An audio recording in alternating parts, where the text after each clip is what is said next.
Chicago-based community service organization serves more than 7,000 people a year and has been doing this sort of work for more than 100 years. But the story of its founder has largely been erased. Amanda Venicky joins us now with the story of an effort to rewrite and strengthen that history. Amanda. Brandis, in just a moment, I'm going to show you a video clip, and I want to see whether you and our viewers can pretty quickly identify what it is of. Ready? Hit Here me. it is. Okay, good. If those piles of snow don't make it obvious, this is in Chicago. It's on the west side, another hint. And if those plaques should make it obvious that this is a place of historical significance, are you ready to venture a guess? Not really. All right. Hull House. Hull House. Founded by Jane Addams, who is recognized globally, historically, as a pioneering social reformer, a developer of the recreation movement. All right, another one. How about this woman? Heard of Ada McKinley? It's likely that the answer is going to be no. After all, there are two parks in Chicago named after Addams, but there is no public monument or space that is dedicated to McKinley, even though both women did similar work in the same time span, just 4 miles apart from one another. McKinley had been little known even to professors who study the recreation movement. At least that was until a pair of researchers met at a conference in Canada a couple of years ago and decided to learn more about her.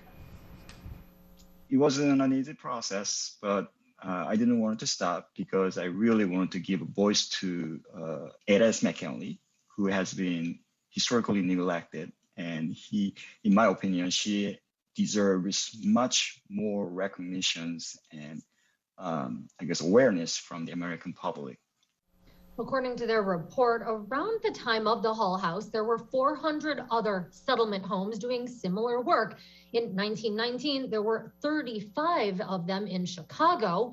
What came to be the South Side Settlement House served the largest area and was fully staffed by African Americans.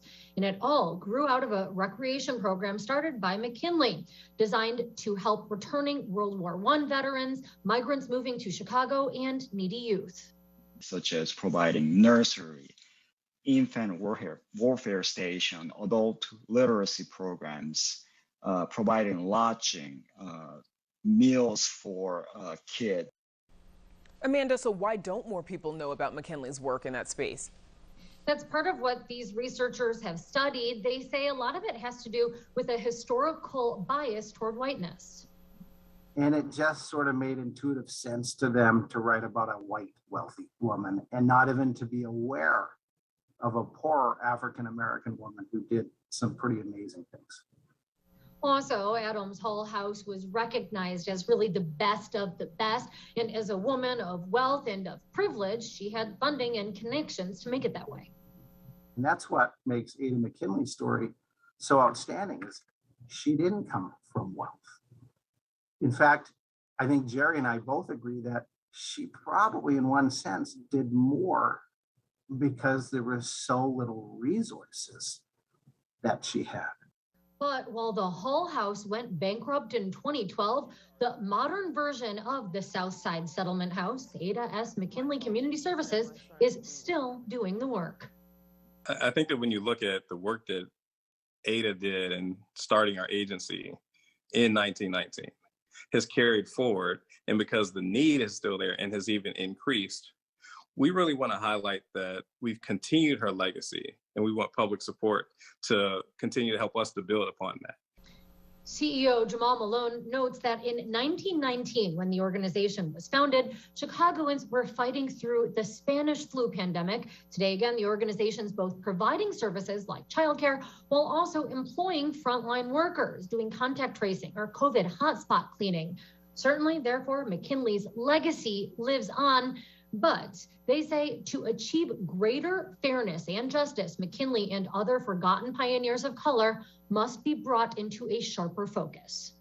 We're looking for history books and school books to really be rewritten and enhanced to include her equally as they do other important figures like Jane Addams that didn't look like her and weren't the same race as her, but did the exact same type of work.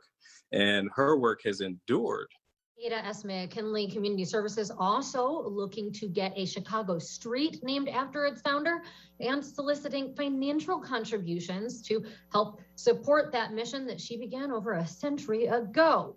They're also asking for anyone to connect with them if perchance they were aided by or even met and knew Ada S. McKinley.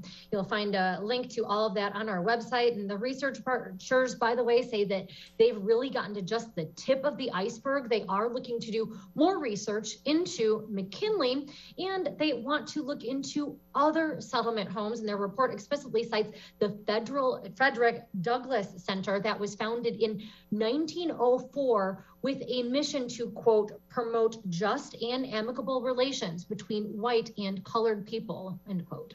Okay, wow, an impressive history lesson for us, Amanda. Thank you so much for joining us. Thank you so much, Brandis.